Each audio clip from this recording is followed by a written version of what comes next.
akimara kuhatirimuka rero nibwo yagiye bagahita bamwica makuru angeraho ko bamwishe ubwo wari urahagana handi aho yari yadusize muri uwo muryango yari yadusize bakimara rero kumenya kutikimara kumenya amakuru yuko mama yapfuye bahise bagira gute baravuga ngo ntabwo twahisha nabaga mbyumva ngo ntabwo twahisha nuko batwitaga ngo turi inzoka baravuga ngo utu twana tw'inzoka ntabwo twaduhisha ari dutatu nkaho narindi baramwira bati bon fata ijerekani cyo kuvoma aho nyuze nkasanga imirambo havuga ngo nanjye mu mwanya baranyica ahubwo nkumva bakabaye bangirira vuba kugira ngo bigende gute nanjye niruhukire kuko nabaga ndibwa n'umutima mu buryo bukomeye arangije ageze ahantu hari akaringoti sinzi niba abandi babyita niba ari amatarasi umuringoti arangije ahita amutemagura amushyiramo ndeba yaka n'amaso yanjye umva aracagagura aracoca mu mutwe nk'ucoca inzoka koko kwa kundi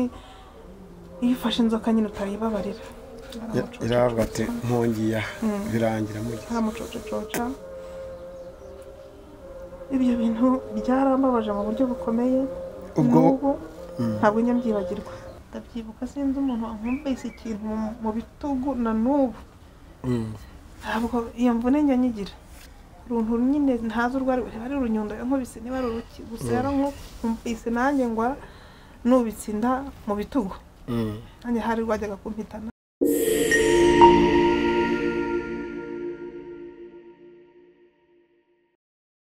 Yes, kangusuhuze kandi mwifurize ibihe byiza bitewe naho uherereye mu bihugu bigiye bitandukanye. Kindi kandi nkwibutse yuko ari ishyaka Manage ni Kigali News 50. Turimo kwibuka ku nshuro ya 29 Abatutsi bahiye jenoside. Turi kumwe n'umumama tugiye kuganira duherukana umwaka twavuyemo, twaraganiriye na n'isaha nifuje kuyigaruka kugira ngo muganirize mubaze igihe kirashize imyaka 29 nyuma ya jenoside ibaye, reka tumuhe ikaze atuganirize agiye kuduha ubuhamya wowe udukurikiye buraza kugufasha uri mu bihugu byetandukanye utazi ibyabaye mu Rwanda, ubyumva gusa uraza kubyumva neza kandi hari ibyo uza gukuramo, ariko nawe ubyumva cyangwa unabizi ukabyirengagiza biraza kugufasha ibitekerezo bibi ya magambo mwirirwa muvugira hanze na yaraza gutuma wumva ko abanyarwanda twiyubatse. Ikaze. Baramutse neza. Ntangire nkubwe ngo komera. Urakoze cyane ndabyishimiye ko nkomeza muri no minsi. Iyo umuntu akubwiye komera wumva ko muri kumwe. Yego. Ndetse n'abandi muri rusange.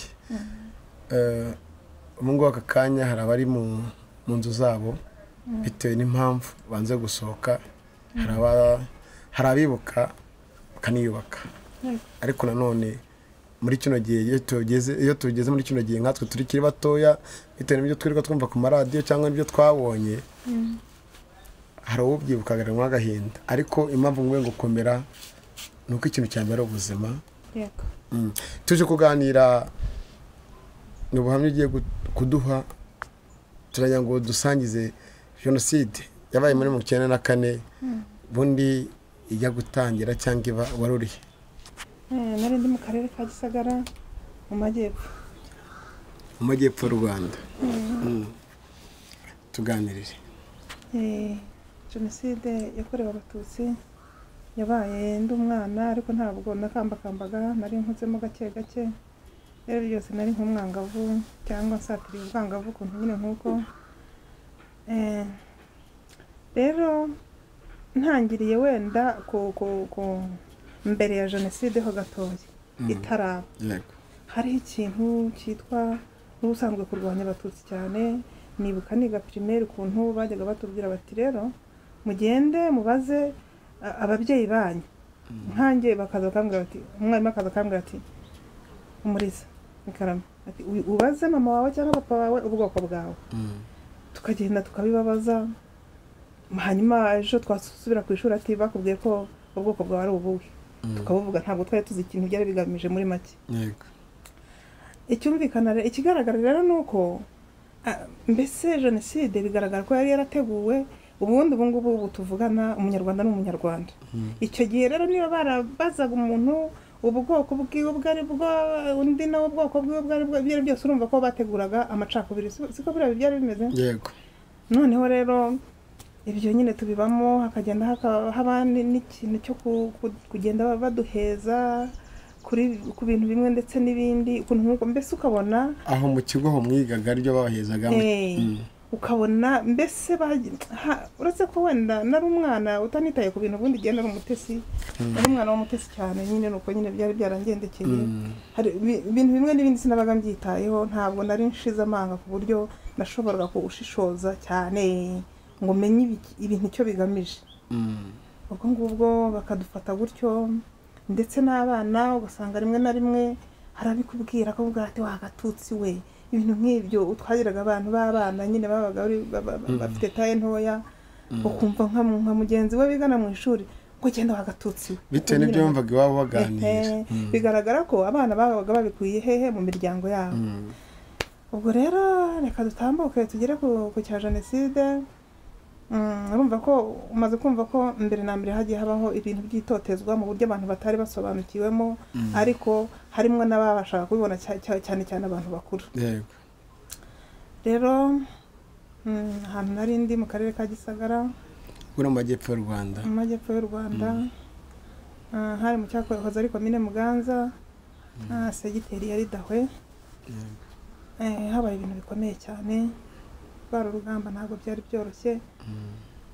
Ndibuka umunsi indege Habyarimana ihanuka ari ku itariki 7 muri iryo joro by'abantu, ariko n'ubusanzwe hari ibintu bita amashyaka babijagaraye, abantu birirwa birukanka ku misozi bafite ukuntu bahanganye, ukuntu ugiye ntasobanukirwaga nk'umwana, ariko ubona muri make hari ikintu mbese hari ibintu bitari kugenda neza. Babaga n'inama za hamwe n'amanama, kagenda bakicara bakaganira udutsiko byari muri ubwo buryo. Nuko ubwo rero indege Habyarimana bamaze kuyihanura tariki 7 z'ukwa 4 94, tariki 7 z'ukwa 4 94. Ubwo ngubwo abantu bahise batangira kwica abantu, batangira kubahiga. Buracya nyine icyo gihe nibuka yuko ntabwo twaraye mu nzu. Twarahunze nyine, amatungo turayasiga, abantu nyine barasohoka. Ubwo nibwo batangiye kujya baza nabukeye ku manywa. Ntabwo hahita ujya mu nzu uko wiboneye, uko baravuga ati barahita banyica. Ibunaka nk'ahari hakurya ukabona barahatwitse, ahandi ukumva inkuru zikugezeho ngo kanaka bamwishe. Babanjije ku bantu b'abagabo cyane cyane, umunsi wa mbere babanjije ku bantu b'abagabo, umunsi ukurikireho noneho batemba batitaye ku muto, ku mukuru, bene ibyo. Byari urugamba rero byari bikomeye. Ngubwo amatungo bakayanyagura, babagura aho mu rutoki cyangwa mu masaka. Kiriya gihe hari heza amasaka, ukabona inka baraje baraziyoboye, ukabona baraje imyaka baratangiye baraviduye mu masitoke. Nuko ibintu rero biratangira birakomera. Ubwo bamwe batangira guhunga, abandi barihisha. Bamwe barihishaga, abandi bakagenda bakirunda ahantu hamwe. Ndibuka nk'iwacu hari agasozi bita Ikabuye, abantu baragiye, abatutsi nyine barahikusanyiriza. Barangije nyine babasha mu gihe gitoya nyine baririnda, ariko byaje kurangira babishe nyine, n'ubundi niko byagenze. Iwacu rero bahereye kuri mama kubyara. Mama wanjye mbyara. Ariko wenda utwibukiriwe, uri mu myaka ingahe? Warimo kwanga nari ndi umwana, ariko wenda bavuga ati nari ndi hejuru 15 17 munsi yayo. Bani nka 15 hagati ya 15 na 16. Urumva ko ari ukuze mu gakibyo, bimwe namwe urabizi. Kureba rubwo nararebaga cyane. Mama baramwica niwe bahereye. Mama baramwica niwe bahereyeho, abandi bagenda babica urusorongo. Nanjye ubwo ngubwo, ariko ubwo ngarutse inyuma ho gatoya, mama yaradufashe turi abana batatu, atujyana ahantu. Arangije arababwira ati rero ibintu byakomeye, ngo bari abantu ngo babaga bari inshuti, ngo barahanye n'ibintu by'ibihango ukuntu nk'uko, nta nubwo twabaga dusobanukiwe twebwe abana ibyo ari byo, ariko abantu nk'abo ngo babaga barahanye igihango, babaga bameze nk'abavandimwe. Aradufata rero akaraha tujyana, nabonaga ari abantu bakunze gusabana, uwo muryango wasabanaga n'uwo mu rugo. Aradufata tujyanayo, arababwira ati rero musigaranira aba bana kubagendana ni ikibazo, hanyuma mubamfatire, abasigira n'amafaranga. Icyo gihe n'ubu yarabasigiye 70,000, ati mwe mubamfatiye, hanyuma ngikabuye numvise ko bene wacu ariho bari, iki n'iki, tubwo uko bizagenda tuzabimenya inyuma. Akimara kuhatirimuka rero nibwo yagiye bagahita bamwica. Amakuru angeraho ko bamwishe. Ubwo wari urahagane handi aho yari yadusize, muri uwo muryango yari yadusize. Bakimara rero tukimara kumenya amakuru yuko mama yapfuye, bahise bagira gute, baravuga ngo ntabwo twahisha. Nabaga mbyumva ngo ntabwo twahisha, nuko batwitaga ngo turi inzoka. Baravuga ngo utu twana tw'inzoka ntabwo twaduhisha ari dutatu, ngo reka bamwe bagende. Hari aho bari babohereje, ubundi bari abana ba musaza wa mama, ntabwo bari aba mama, ariko kubera ukuntu bikundiraga nyirasenge bari bakurikiye mama ari we nyirasenge, nuko kuntu byari bimeze. Barangije baravuga bati mubohereze ibunaka, ati twamenye ko ariho mama wabo ari, ajye gupfana nabo. Kuba nkuraho rero nanjye byabaye nk'ikibazo, numva nsa nkaho nsigaye jyenyine, ariko baranyigisha barambwira bati noneho wowe mama wawe Dayeli yapfuye, noneho niba yapfuye abana reka basange mama wabo, nawe tubone ukuntu tuguhisha, ntabwo twahisha abantu barenze umwe. Ubwo rero nabyakiriye gutya uko nguko. Bana barangije baragenda, babohereje nko mu saa 5 nka saa 6, hagati ya saa 5 n'igice na saa 6, isaha y'isa 8, nahise menya yuko nabo barangije kubica. Babicana na mama wabo, abana uko ari babiri babicana na mama wabo. Nza kumenya n'amakuru y'abamara ukuntu aho bagiye bagwa n'abandi bose, ukuntu nyine nk'uko nuko. Ubwo uwo munsi urira, ariko nanjye nkumva sintuje, nkumva mbese muri make nsigaye ndi jyenyine. Kiriya gihe hari igihe wabonaga kubaho no kutabaho byose bisa nkaho bisa, kuko ibyo twagendaga tubonesha amaso nkaho narindi barambwira bati bon fata ijerekani cyo kuvoma, aho nyuze nkahasanga imirambo, nkavuga ngo nanjye mu mwanya baranyica, ahubwo nkumva bakabaye bangirira vuba kugira ngo bigende gute nanjye niruhukire, kuko nabaga ndibwa n'umutima mu buryo bukomeye. Kamvuga nta kubaho. Ntabwo byari binyoroheye rero.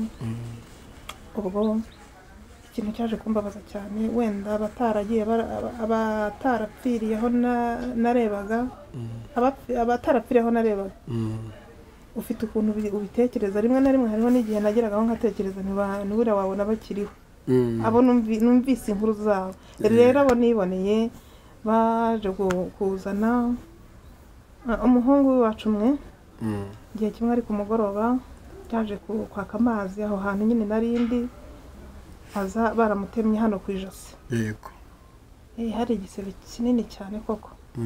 Ubwo wadasaba amazi ubona nyine yarazahaye, icyo gisebe agendana nacyo, inzara, imbeho. No kuvurwa kwe wapi? Ntabwo byari byoroshye. Kamera. Haza. Ihangane, impamvu turimo turakuganiriza no kugira ngo twege bana twari tukiri batoya cyangwa bakuze nyuma ya jenoside bumve yuko igiti cyashibutse nyuma ya bwa buzima hari ubundi buzima urimo, kandi bamwe baragiye urasigara. Turimo turibuka twibaka. Hari igihe binanira umuntu kubyakira, mbese kwihangana umuntu arihangana, ariko harahugera kumva bisa nkaho bikurenze, kandi n'ibyo nyine rimwe na rimwe ntihakagire n'uturenganya. Biriya bintu yari amahano. Noneho araza rero, ndangije aravuga ati ndashaka amazi, aranambona nk'umwana w'iwabo, mwene wabo, arambwira ati genda uzane amazi, ndi kwaka ameze nabi. Amazi ndagenda ndayamuzanira, nyazanye nyamuhereje umumama wo muri urwo rugo nabagamo, arangije ahita aba ari uyakira, ahita yasuka mu maso, yancunshumurira mu maso. Hano wagiye kukamuzanira yase yakwakamera mu maso. Umumama wo muri urwo rugo narindimo. Urumva nawe yari muri bamwe muri ba bandi narabyumva. Wari bugumva iki se? Ubwo ngubwo yese yanyaka yancushumurira amaso arangiza aravuga ngo ariko kuki ngo hari inzoka ihembura indi nuko nyine twari twarabyakiriye ubundi twarabyakiriye nyine ayo mazina mabi kwitwa nuko arangije yahise amubwira ngo mbarata mureka nkwereke ngo nkwereke aho nkwereka ahantu usanga ngo bene wanyu urumva nk'umuntu wari umaze iminsi mu ishyamba yihishahisha ntazi aho bene wabo bari mbese nta makuru yo hanze azi arangije yaramushorera abanyura ku irembo rinini ngewe ncamuka mu karembo k'inyuma sinzi twakitaga ko mu gikari twakitaga cyanzu urabizi nawe niba nyine urabizi nca mu karembo gatoya ndazenguruka nawe aramuzenguruka namucisha munsi y'urugo hari inzira ndabyibuka ndahagarara mu rutoki ndabyitegereza arangije ageze ahantu hari akaringoti sinzi niba abandi babyita niba ari amatarasi umuringoti arangije ahita amutemagura amushyiramo ndeba yaka n'amaso yanjye umva aracagagura aracoca mu mutwe nk'ucoca inzoka koko kwa kundi iyo ufashe inzoka nyine utayibabarira iravuga ati nkongiya birangira mu gihe aramucoca ibyo bintu byarambabaje mu buryo bukomeye ubwo ntabwo njya mbyibagirwa komera ubibona mu maso yawe wowe niwe wese uvuga ati njya ukurikiyeho oya sinavuga gutyo gusa nahise ubwenge buragenda iyo bimeze gutyo ubwenge buhita bugenda mbese ugasa nkaho ucanganyitse kumva uriho utariho utumva nta kumva usa nkaho ucanganyitse ubwo ngubwo arangije afata isuka akurura agataka arakubita yamurengejeho nk'utuntu tw'udutaka duke aho ngaho nuko arangije aragaruka ubwo nihutiye guhita nsubira mu rugo kugira ngo ahasange kugira ngo atabona yuko nabibonye ubwo birambabaza ndababara harimo umuntu umwe wakundaga kumbaza ko meze muri urwo rugo nyine rwari rugo rurimo abantu benshi akambaza ati se yabona nyine noneho bisa nkaho byanze cyane akambaza ati se bimeze gute ndangije ndamubwira ni rero Tade bamwishe ntitade bamwishe ati none se wavuye ahangaha ati kandi wowe bazakwica wowe wabonaga asa nkaho ageze aho akagira ubumuntu mo gakeya ati kuki wavuye ahangaha wowe wajya uguma ahangaha ko nawe bazakwicira hariya hirya nuko ndarangije arambaza ati se ati ninde wamwishe ndangije ndaceceka kuko ntabwo narimo kumubwira yuko ari mama we ndaceceka ndihangana ndamubwira nti gusa ntibamwiciye hariya ndamubwira noneho rero wihangane urabizi ko Tade mu nkara yari urungano rw'uwo nguwo nti wihangane ugende umurenzeho ibitaka byinshi kugira ngo imbwa zitahita zimukurubana yarambwira ati ndabikora ubwo ngubwo ibyiwe ngo bivuyeho ndababara mbura ukuntu mbigenza ndagenda nkigunga kurya nta kurya ibiryo nyine byabaga binahari ariko hari ibintu bikurenga kumva nta nubwo ubashije kurya iyo ntaryaga rero icyo gihe hagati aho ngaho nanjye bahitaga banyibasira tiyanze gutorera ibiryo wanze kurya ziriya nzoka nzene wanyu ubwo yari umumama mubi cyane ujombana ibikwasi aho ngaho hakurya iwanyu yari umumama ujombana ibikwasi mana yanjye ntabwo njya mwibagirwa mu mateka n'ahari hose rwose njya numva ngo nariho kandi ntafunze ukuntu ngo ajya azerera akacika ubuyobozi azihane rwose yakoze ibintu bibi yarangiza akantoteza rimwe na rimwe akantera n'imigera akansanga aho nicaye kwa kundi akana iyo kagize ibibazo kicara nyine kakaza kigunze ukabona ugasanga aranshose ntibagaje nka hariya ubwo bimaze nko kuba ku munsi wa gatatu nyuma hari ku itariki ngira ngo nka 16 haba haje z'ukwa kane 94 haba haje undi muhungu w'iwacu avuye nko mu yindi komine ubwo abatutsi bari barikabuye bari baramaze kubasanzagiza barabashanje cyari igitero cy'abantu benshi birundanyije babanjije no kwirwanaho bakajya nyine banga umuntu batemerera umuntu uza kubicamo urumva ko babavuga ati intera hamwe ziraje zongere zitwice ubwo bari baranyanyagiye rero umunsi umwe babasutsemo amasasu y'imbunda imwe ngo yari iteretse ahantu idahwe iyindi iteretse ahantu bita Gahondo ubwo abahumva b'igisagara bari kubyumva, iyindi iteretse aho bita ku Gisagara. Babanyanyagizamo amasasu ubwo hafi aho ngaho hari imipanga, ngira ngo bari bohereje tuteri, ngira ngo zigera sinzi umubare wa tuteri ngo bari bohereje, niba ari 6 simbyibuka neza. Zino za double cabine. Imipanga ityaje ngo kuri Ponceuse, ngira ngo yari yaraturutse hano i Kigali ityaje bye. Yo mpamvu wumva ko yateguwe igashirwa no bikorwa. Nuko babahukamo barabatema biteye ubwoba. Uwo muhungu rero nawaza yirukanka, ubwo iki umuntu yumvaga kiri bumufashe nicyo yabwiraga abari bamwatatse. Arababwira ati rero mureke jewe tujye mu rugo, ati njye kubaha amafaranga. Uko rwacu rwo rurimo amafaranga warafatikaga mu ubundi ntago baza, burumva ntago baziraga inzira imwe bambwira mu Nyarwanda amafaranga no kwica. Bazanwaga na byinshi. Uko rwacu rwo rwifatishije rwose, harimo imyaka, harimo amatungo, harimo amafaranga.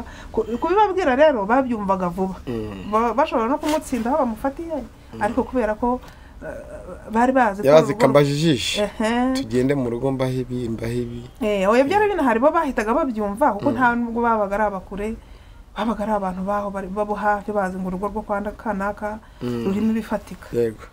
Ubwo rero bamugejeje ahantu narindi, ubwo iwacu bari baratangiye kuhasenyagura. Bamugejeje aho iwacu ku matongo, baravuga ngo niko shanga ubu ngubu ngo hari ikintu kikirimo. Arangije arabwira ati ariko ati hari ahantu, ati hari umwana wacu, ati tujyeyo mubaze ko hari amafaranga yaba aho bamusize yaba yari afite. Baraza akimara kuba habereka hondi bahise bamwica. Ndeba n'amaso yanjye bamakubita ikintu cy'ikirate kimeze iki kibaho. Ikibaho barakimukubita, ibyo nabyo ntabona urugamba, nabyo ntabwo njya mbyibagirwa. Yahise agaramye acuramye neza ameze nka kwa kundi wabonye Yesu bamubambye, nuko kuntu na Stade yapfuye bibonesha amaso yanjye, nabyo birambabaza. Abo bantu bombi uko ari babiri sinjye nibuka urupfu rwabo, abandi bagiye bapfira ahandi sinigeze menya impfu bagiye bapfa, kandi nazo ntizabaye nziza. Ubu tuvugana nkubwiye urupfu bishe mama, wakumva bibabaje cyane, ariko kubera ko ntabibonye mbabazwa cyane n'ibyo niboneye. Nuko barangije rero baranyataka bati duha amafaranga, twamaze kumenya yuko ari uza ahantu amafaranga ari. Ndabyibuka sinzi umuntu wankumvise ikintu mu bitugu na n'ubu. Ntabwo iyo mvune njya nyigira, uruntu nyine ntazi urwari urunyundo yankubise, niba ari uruki gusa yaro nkumvise nanjye ngwa nubitsinda mu bitugu.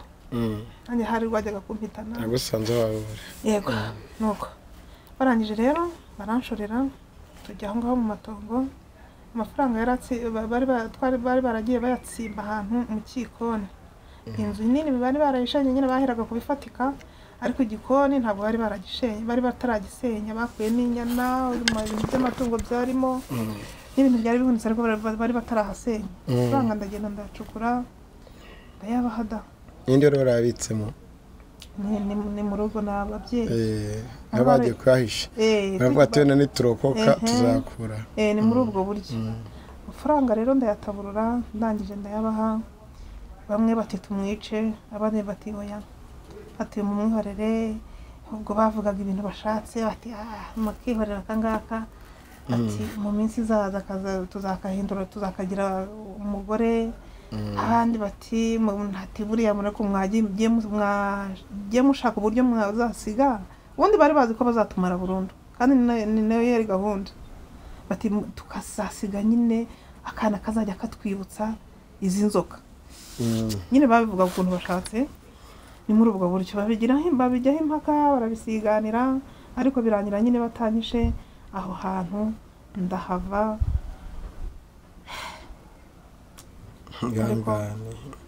Hanyuma wenda ntabwo twamaze kukubaza byinshi, ibyo birabaye, igihe kirageze, urarokotse mu bapfuye, baba mu muryango, baba abaturanyi nk'uko bitubwiye. Aka kanya kurokoka kwawe uriho kandi warabyaye, nubwo uri kumwe n'abana bawe bonyine, nubwo niwe muryango wawe, muri famiye yawe niwe warokotsemo wenyine cyangwa hari abandi bahari? hari undi musaza wanjye umwe wabashije nawe yarokokeye sinzi uburyo yacomotse yakiriye i Burundi, yahise we yambuka nk'umuhungu nyine birumvikana bagiye bacomoka abana b'abahungu bake bake bibakwe, ndiho jyewe na musaza wanjye. Warokowe na FPR cyangwa nawe wahise ujya mu bindi bihugu? Warokotse uduhaye ubuhamya bw'ibyo yabonye n'ibyo waciyemo. Kurokoka kwawe kugira amasaha ubuhumeka warokotse ute? Narokowe na FPR nkaba nanayishimira cyane. Ubundi iyo bari abagabo bataza kuhaseruka n'abagore bari bafite ubwo butwari, ndakeka ko hari harimo n'abagore ziri n'imfura cyane ndabemera. Iyo bataza kuza hari gake natwe nanjye najyaga gupfa, nari gupfa pe. Ndabashimira rero aho bari hose, ni intwari zacu. Nyine ubwo nyine byaje kurangira hari ukuntu bababwiraga amateka, mbese amateka y'inkotanyi cyangwa FPR ya FPR inkotanyi bazitaga inyenzi, bazitaga ko zifite amatwi, mbese bakatwumvira kwa kuntu nyine ngo zifite n'umurizo ari nk'ibisimba ukuntu nyine nkatwe nk'abana tutari tuzi ibyo ari byo, wumvaga ko ibyo ari byose ushobora gukubitana nayo ukabona ni igisimba. Ubwo ngubwo rero twaje guhunga, badushishikariza mbese bo mu bintu bagiye bakora, bagiraga no gupfobya abantu,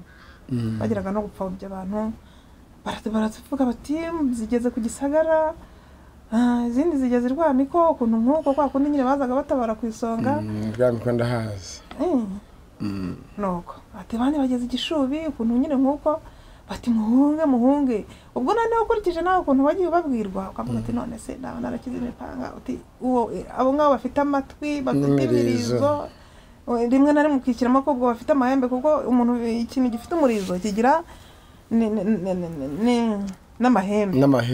Ukavuga uti rero niba se ntarishwe n'umupanga na bwa buhiri bwa nta mpongano, nuko ntarakubwira ibintu by'ibihiri bicishaga abantu, babacocaguzaga twikiyemo imisimari, ugasanga umuntu bamucoce mu mutwe wabaye ubushwambagara n'ibirebire. Iyo mbibonye ndemera ku mateleviziyo, nanjye wenda nari mfite imyaka 5 hari ibyo nabonye, nanjye nkomeza no gushimira FPR cyane cyane na nyakubahwa Perezida wa Repubulika, niwe wari uzirangaje imbere. Twabaye abarokotse, nakomeze abo mu muryango wanjye ndetse na mukecuru wanjye, nkomeze n'abanyarwanda bose muri rusange nawe ukomere, kwibuka no kwiyubaka no uburyo iyo wibutse biragufasha kwibagirwa bikakugira ikigwari. Ubwo waruvuze ngo wari wafashe irabita nta mungano, niko numvaga ngo yamiri bashyiragamo imisumari. Yego yicaga umuntu nabi cyane, akapfashwanyaguritse imisumari kamuromba cyane, n'ibintu byari bibi buriya nk'urubyiruko. Ubundi kwibuka ni byiza. Iyi leta yacu nziza y'amahoro buri ikora ibintu nkabikunda cyane.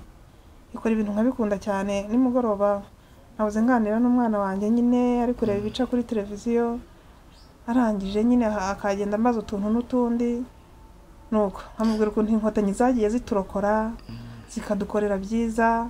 Yarangiza akambaza ati se buriya mwumva mwazitura iki? Ukumva ntacyo kuzitura. Leta y'inkotanyi ni leta nziza cyane. Uvuze icyo kintu umwana wawe yakuganirijeho, mpita nibuka uruhare umubyeyi akora mu rugo rwe ari kumwe n'abana be, yagakwiye gukora muri kino gihe. Ababyeyi barokotse cyangwa bagize ibyo babonye 94 bafite abana babo, bakwiye gufata uwuhe mwanya ku bana babo kugira ngo babibutse ibyabaye ibyo mu 1994, cyangwa nabo babaye bamwe na bamwe babaye ababyeyi bamwe na bamwe babayitereriyo. Nukuvuga ngo tereke bababyeyi gito, bababyeyi barokotse. Nukuvuga ngo ababyeyi ntabwo biba byoroshye kugira ngo usobanurire umwana ibintu byagiye bikubaho. Hariho n'igihe ubona afite kuba yagira ihungabana riruta iryawe wabibonye. Ariko ni ukuvuga ngo tuba tufite ibintu by'ibisobanuro tugomba guha abana kuko kubaza byinshi. Akakubwira ati se ubundi umututsi nk'abanye si bato cyane ariko nyine sinabakuru, ariko hari igihe akubwira ati none se ubwo kugira ngo umuntu bamwe bavuye ngo n'abatutsi babaga babirebera he bafite irihe bara. Mbese muri no minsi hari igihe unasanga abana kandi ntibakanabimenya nta kiza cy'amoko, ariko kumva arashaka kukubaza kuko bo bamenyereye ko abantu basa. Abana bamenyereye ko umuntu wese ari umuntu. Rero kubimusobanurira akubwira ati none se abatutsi bagiraga kandi kantu k'umwihariko kamenyesha abari kubashakisha, ugasanga ntufite cyangwa n'abantu badasa n'abandi. Ntibasaga n'abandi. None se babashaka kubatandukanya gute? Mbese mwana akakubaza ibintu nawe ukageraho kumva usa nkaho ubuze igisubizo. Ariko rero buriya hari igihe Imana ikuyobora natwe dusenga kugira ukuntu usobanurira umwana kandi bigasiga bitamuhungabanije kandi bigasiga ntawe yahutaza ngo nuko mama we byamugendekeye gutyo. Mbese ubanza kubitekerezaho warangiza ukamubwira uti byari byari n'amateka yaraturanze nyine. Yarangiza akakubwira ati none se ubu ngubu ko bitariho kuki ati nkuko niba ku ishuri barababazaga iby'amoko ati twe kuki batajya babitubaza. Ukamubwira uti nyine kiriya gihe hari abari mu buyobe. Biriya byari ubuyobe. Umwana agahita yumva neza yuko bari mu buyobe. Hano yarangiza akavuga ati ubu noneho ibintu ni sawa ati ni wane. Hano hari igihe akabwira ngo ibintu ni wane. Ati ubu noneho ibintu ni wane ati urumva uguwe neza. Akanaguhumuriza ati mama ati hangana ati komera. Ati kandi ubwo bimeze neza ubu ngubu hakaba nta muntu wagenda mu muhanda ngo aguhore uko waremwe. Ati urumva ari wane ati urumva ari byiza nuko abana bajya bivugira. Nuko rero ukumva nyine nawe urahumurijwe. Cyane cyane iyo ufite abana wabyaye ariko ugakomeza n'abatarabyaye nyuma hariho incike bazikomeje cyane bakomere cyane n'ibihangane kandi bakomere. Mbese Imana yo mu ijuru niyo sinzi uburyo nabivuga agiye nk'umuntu usenga hari aho tuzaruhukira tukabyibagirwa byose, ariko n'ubu twararuhutse mba numva iyo ndyamye nkasinzira nta bintu bijagaraye, uri mu mutekano uhagije. Iterambere ry'u Rwanda ryarateye imbere, ukareba abana bariga udafite ubushobozi buhambaye, umwana ariga bose. Iyi leta ni nziza agiye numva nyubaye. Hanyuma ucyumva ngo FPR yafashe igihugu abyakira bite? Umva kuko baje babwira abantu abari mu mazu ngo musoke, abari mu bishanga musoke. Ndi Burundi. Yego. Nari ngeze Burundi ariko nyimara kumva ibyo ngibyo nahise mvuga ni ku mutima wanjye ubwo abantu twari turi kumwe nta guserebura bagomba guserebura. Wari ugifite ibise n'ihungabana muri we birumvikana. Oya nari Burundi nari nkibarimo baramunganye. Nyine urumva ko urumva ko nibo baguhunganye birumvikana. Urumva iyo userebura bari guhita wicwa. Abanje bari barashize n'ubundi nibo bampunganye.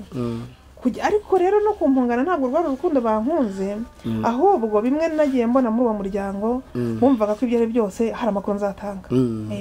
Bumvaga ko hari amakuru nzatanga kwari uku.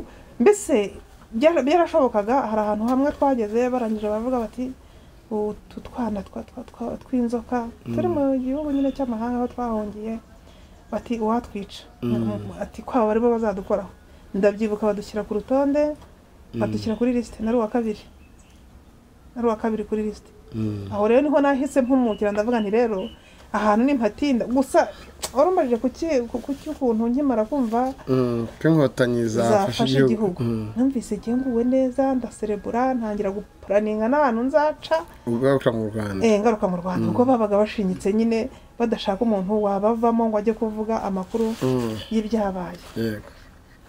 Byarangiye rero baserebura mu mutima ndavuga ni kumbi noneho njye nahumuka ndavuga ese ko batubwiraga ko ari abantu bafite imirizo n'amatwi kumbi babasha gufata igihugu babasha kugira ibyo bahosha. Icyo gihe hari harumvikanye ko ihumure riri kugaruka. Rero niba bafite n'imirizo niba bafite n'amatwi ariko ibyo ari byo byose ni abantu bagarura ituze abantu bazanye amahoro noneho mbese hari ukuntu hahise mbyumva ko batandukanye n'abo ngabo nuko numva ndanezerewe nibuka akana kamwe nyine twari kumwe muri uwo muryango wari umuryango mugari ndangije ndagenda ndabikongorera kagira ubwoba karavuga ati reka ahubwo ati mbese ubwo ku minsi mike ikurikiyeho nibwo badushyize ku rutonde nduwa kabiri noneho ndagenda ndavuga rero ngewe ngiye gushaka ibishoboka byose ntoroke nsubire mu Rwanda arangije aravuga ati nta kundi nyine nugerayo amahoro ni ibyo hari ukuntu twajyaga tujya ahantu tukicara tukaganiramo gake ariko twitsimbye ukuntu arangije ndatoroka barangije barabimenya barankurikirana yewe nari nk'imari kuri bo nari nk'imari basanze mu ishyamba hari ukuntu bahise bagotagota ishyamba barazenguruka bashyiraho navuga ngo n'imbwa n'abahigi batanze amafaranga ashoboka uwo muryango n'abandi bagomba kubafasha basanga mu ishyamba barankubita inkoni numva ntajya nibagirwa buriya nuko wenda utagira amaguru iyo ushishoje neza iyo urebye amaguru yanjye no kugenda n'imigendere yawe burya hari akaguru kanjye gafite ikibazo gikomeye ku bwa jenoside komera hanyuma reka kukubaza byinshi aka kanya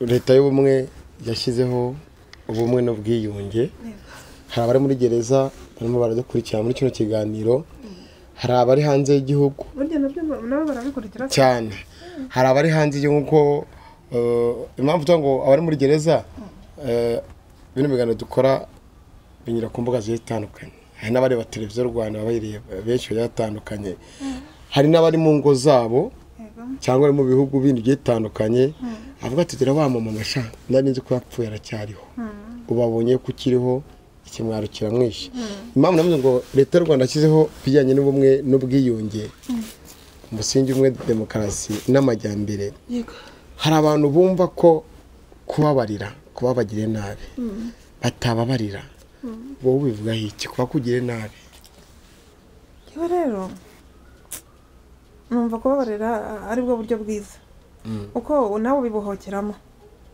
nyewe kubabarira numva ari byiza kandi nagiye yewe mbabarira n'abataransabye imbabazi nkumva rwose ndamubabariye kandi nanjye nibyo byatumye mbohoka muri make rero kubabarira numva ari byiza numva ari ngombwa turishoreje turakomeza kwifatanya n'abanyarwanda bose muri rusange twibuka ku nshuro ya 29 abarokotse mu mwaka w'1994 aba benshi bagize ingaruka bamwe bafite ibikomere bamwe bafite byinshi bibuka tukomeze twibuke ndetse tuzabara tunibuka ikindi tuzagena uruhare komeza kubwira abana bacu ku byabaye hato bitazongera reka ngubwire ngo komere kandi Imana irahari FPR irahari u Rwanda rw'abanyarwanda rurahari kandi n'umusaza wacu arahari cyane tubishimira Imana uriya muzehe turamushima cyane hari igihe mba numva twamukorera ikindi kintu tuzakomeza tumutore gusa hari igihe mba numva tunamusengera hari igihe mba numva twamukorera stati ariko amugara ku kantu twamukora stati narabitekereje ndabona ngewe mpuza nawe nta musaba ndi mubyeyi twagukoreye stati yadukuye hakomeye mu Masaka hadakura mu bintu bishinyitse amenyo byari ibintu bikomeye cyane nukuri yarakoze inkotanyi zarakoze ndazubaha cyane kandi mba numva n'umuntu wari wese yazubaha nubwo ibintu bigenda ibindi bihinduka rega buriya intambara irasenya ntiyubaka hari igihe umuntu ukubitana gutya n'ikibazo ukavuga uti iyo bitaza kugenda gutya ntabwo mba meze gutya ibintu by'ingaruka bibaho ariko ntacyo dufite umutekano dufite amahoro bimeze neza mbese muri makeya n'ikindi cyagorana uragenda kwegera ubuyobozi bukagufasha ubuyobozi bwacu n'ubuyobozi bwiza hari icyo nanibagiye gusorezaho hari abanyazwe ibyabo hari abasigaye hero aka kanya bahawe Girinka aka kanya barubakiwe aka kanya hari umuryango Farije ureberera abarokotse hari byinshi. Reka tuze kuri kino kintu nkubwira ati ubu nkubajije aka kanya ubayeho utansubiza iki ku buzima bw'imibereho. Gusa iyo umuntu ari umwenegihugu akaba ari mu gihugu ibyo biba bihagije, ariko igihe kimwe biba byakunze ubundi bikanga, biba biri aho. Nta nzu ndabona, ubu tuvugana ndacyakodesha, ndetse nta nubwo biba binanyoroheye kuko na nyuma yo kuva mu bintu bya jenoside, urabizi ko ndi umubyeyi, narashatse ariko igihe kiragira ndanapfakara, si urw'umwe bijya bibaho, si ibyo byenyine byabayeho. Rero urugendo rwo kuba uri umuntu wahuye n'ibibazo byo mu ntambara, udafite abavandimwe, udafite umuryango, noneho hakiyongeraho n'ikintu cyo gupfakara, ukarera abana. Njye mfite abana 2, ukarera abana hari igihe bitakorohera, cyane cyane iyo udafite naho urambika umusaya, birumvikana ugikodesha. Ese muri make ikintu cyo gukodesha, ikintu cy'ahantu ho kuba, kuko ibindi byo uragenda ugakora ibiraka nk'abandi bose, ahantu hari hose uragenda ugakomanga, ugakingurirwa, ugakora ibiraka cyane cyane. Urumva ubuzima ugize amahirwe ukabibona, nubwo ugize amahirwe ukabibona, ariko burya ahantu ho kuryama niho haba hakomeye. Rero ni muri ubwo buryo ntabwo ndabona inzu. Icyo ni nacyo kibazo njya ngira gikomeye. arya turakora twa Mulisa. Nitwa Mulisa Gorete. Reka tugushimire abadukurikirana. Ubwo hari undi ushaka kuba ati Mulisa Gorete, ndashaka nanjye uza mu buhamya, dukomeze tuganirize abarokotse cyangwa abagizweho ingaruka. No wavuga ati Mulisa avuze ko nta kazi afite, ubuzima bayeho n'ubu, tibende ariko ngire uruhare nanjye nagira mu iterambere twagezeho, kuba ari cyo yagufasha. Ubwo inomero yawe tuzakwishyira kuri screen. Tugushimire. Murakoze cyane. Tugushimire nawe wari udukurikiye. Turi mu karere ka Nyarugenge, turi mu murenge wa Rwezamenyo, natwe twatembereye kuri no mu manyuma y'ubu buzima. Hari ubundi buzima. Mukomeze mugire ibihe byiza, mwibuke mwiyubaka muri no minsi 90, ariko ntibizatuze gukomeza kwibuka. Tuzibuka paka igihe Imana izaduhamagara tukitaba, n'abazasigara bose bazakomeza bibuka. Ni Kigali News 150.